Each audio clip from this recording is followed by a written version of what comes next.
할렐루야, 반갑습니다. 어민우 목사입니다. 지난주에 이스라엘이 시리아 주재 이란 대사관 관저를 기습 폭격을 했습니다. 그래서 여러 장군들과 많은 고위 관료들이 이제 사망을 했고, 이란은 여기에 대해서 즉각적으로 이스라엘을 보복 공격하겠다고 공식적으로 천명을 했습니다. 그리고 라마단 기간이 끝나자마자 실제로 이란 본토에서 이스라엘 영토를 향해서 직접적으로 여러 탄도미사일과 또 무인기들을 보내서 직접적인 공격을 감행을 했습니다.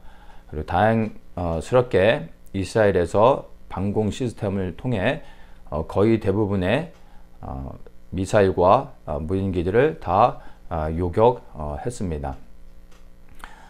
이란이 이스라엘 그 본토를 향해서 직접적인 타격을 감행한 것은 이번이 처음입니다. 그래서 지금 현재 이스라엘과 이란의 지금 전쟁 상태가 점점 심각해져 가고 있습니다.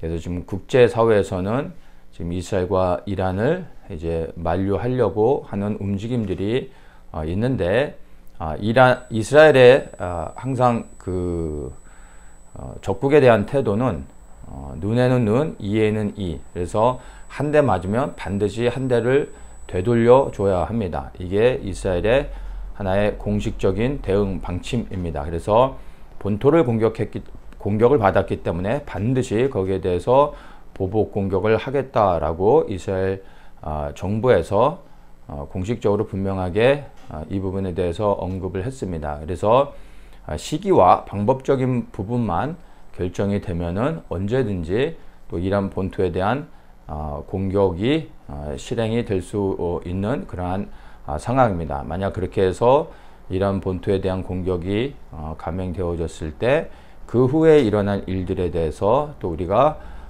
또 예의 주시해 볼 필요가 있습니다. 제가 몇 년 전에 이스라엘에서는 2022년 말까지, 그래서 2023년이 되면은 모든 방공 시스템들을 완성하게 되고, 그러면 그것으로 이제 이스라엘이 전쟁 준비가 완전히 끝나게 된다라고 이제 말씀을 드린 적이 있습니다. 그래서 실질적으로 이스라엘이 2023년 이후로부터는 언제든지 전쟁을 치를 준비가 돼 있는 상태였습니다. 그리고 이번에 이란이 이스라엘 본토에 대한 공격을 감행했을 때 방공 시스템이 작동을 해서 모든 공격들을 다 차단을 했습니다.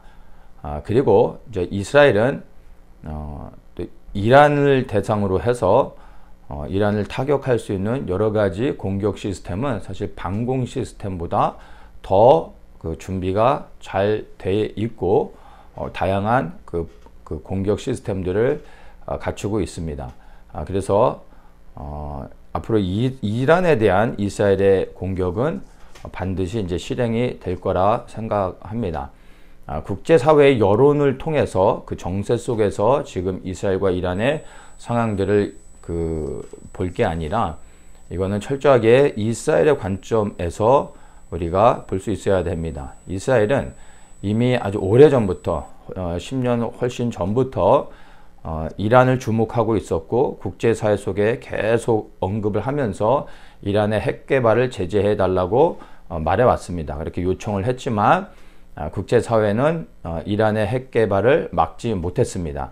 그래서 거의 핵 개발이 이미 이란은 어느 정도의 핵을 보유하고 있는 상태입니다. 그래서 이스라엘이 이제 자국의 안보를 위해서 독자적으로 행동할 수밖에 없는 상황이 온 겁니다. 그래서 수년 전부터 이제 이란에 대한 공격을 위해서 차근차근 하나하나 다 이렇게 준비해 온 상황이라고 이해를 하시면 될 것 같습니다. 그래서 이제 이스라엘이 어떤 전쟁에 대한 정확한 플랜을 다 세워놓은 상태에서 아마 이 전쟁이 시나리오에 맞게끔 진행되어 오고 있다고 생각해도 될 것 같습니다. 지난해 10월 7일 날 그 하마스가 이스라엘을 기습 그 테러를 일으키면서 전쟁이 일어났는데, 사실 이 부분도 이스라엘은 이미 다 이제 수개월 전부터 다 알고 있었던 거죠. 그리고 이제 하마스를 소탕하면서 어느 정도 가자에 대한 전쟁이 마무리되어지자 지지난주부터 곧바로 이제 전쟁을 북쪽으로 더 확장한다고 하면서 군 병력들의 대부분을 북쪽으로 이동시키고 더 큰 전쟁을 좀 시작하게 됐습니다. 그러는 가운데 이스라엘이 시리아에 있는 이란의 대사관 관저를 공격을 한 겁니다. 그렇게 해서 이란으로 하여금 이제 이스라엘 본토에 대한 그 공격을 하도록 유도를 한 것이죠. 그래서 북쪽으로 전쟁을 더 확장시켰다는 것은 레바논이나 시리아에 대한 전쟁이 아니라 이란에 대한 그 전쟁을 의미하는 겁니다. 그러나 이스라엘이 먼저 이란에 대한 그 영토를 먼저 공격할 수 없기 때문에 시리아에 있는 이란의 대사관을 공격해서 이란을 자극을 시킨 거죠. 이스라엘의 목적은 너무나 분명합니다.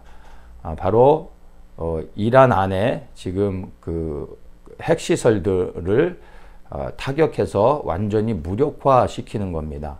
그렇지 않으면 이제 완전한 그 핵무장이 되어지는 순간 이란은 반드시 이스라엘 영토에 대한 공격이 있을 겁니다. 그것을 이스라엘은 알고 있기 때문에 이제는 이제 행동을 해야 되는 상황이 온 것이죠. 그래서 언제일지는 모르지만 이제 이란 본토에 대한 공격이 있을 겁니다. 이스라엘은 그 공격 시스템들이 워낙에 그 잘 준비가 돼서 다양한 방법을 통해서 이란 본토에 대한 그 공격을 감행할 수가 있습니다. 이제 만약 이렇게 되면 이제 이란에 있는 핵시설들을 완전히 타격할 수 있게 될 것 같습니다. 이스라엘이 이란을 향해 전쟁을 하려고 하는 것은 전면전이 아니라 이란 내 그 핵시설들을 무력화시키는 것입니다. 그래서 그것만 끝나게 되면은 아마도 미국이 중재하고 여러 전 세계 나라들이 중재하는 가운데서 전쟁이 이제 일단락 되도록 할 것 같습니다. 그래서 이란에 대한 공격이 있다 하더라도 이제 오랫동안 전쟁이 그 유지되지는 않고 짧은 시간에 이스라엘과 이란의 전쟁이 끝날 가능성이 큽니다. 그러나 이스라엘과 이란의 이제 실질적인 전쟁이 일어나게 되면 그 결과로 인해서 한반도에 한국과 북한의 상황 가운데 그리고 중국과 또 대만의 상황 가운데 어떠한 일이 일어날지는 사실은 우리가 예측할 수 없습니다. 그래서 이스라엘이 이란에 대한 본토를 공격하게 될 때 국제적으로 또 어떤 그 영향들이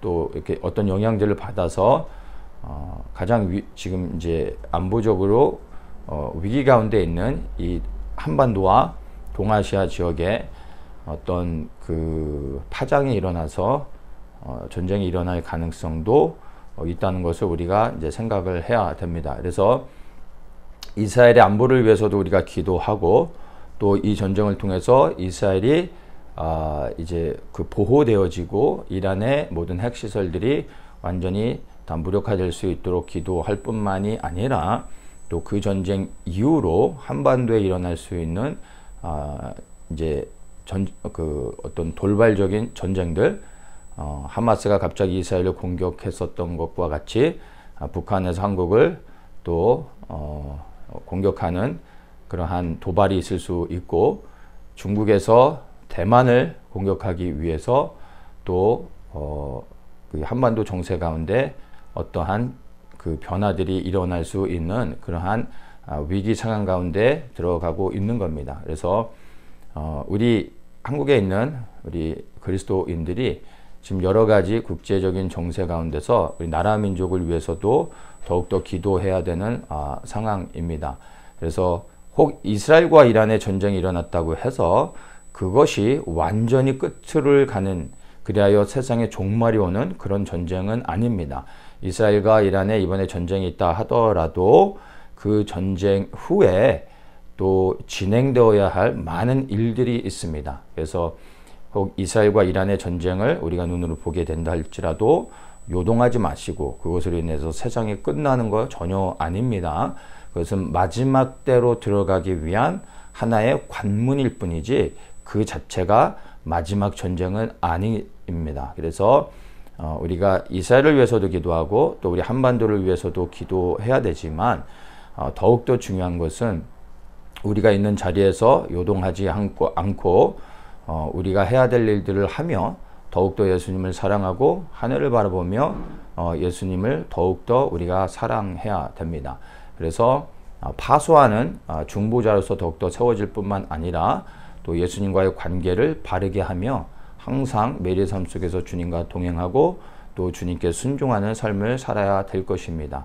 우리는 지금 정말 늘 마지막 때를 살아가고 있다라고 고백하고 있지만, 지금 우리가 살고 있는 이 시즌 2024년에 이제 여름을 향해 가고 있는데, 이 가을을 맞이하기 전에 큰 전쟁이 일어날 수 있는 그런 상황들을 우리가 예측하면서 지금 현재 있는 우리의 삶의 자리에서 더욱더 정말 예수님을 사랑하고 예수님께 순종하면서 또 우리에게 주어진 그 사명들을 삶의 현장 가운데서 묵묵히 우리의 자리를 지키며 또한 파수꾼의 사명을 감당할 수 있기를 원합니다.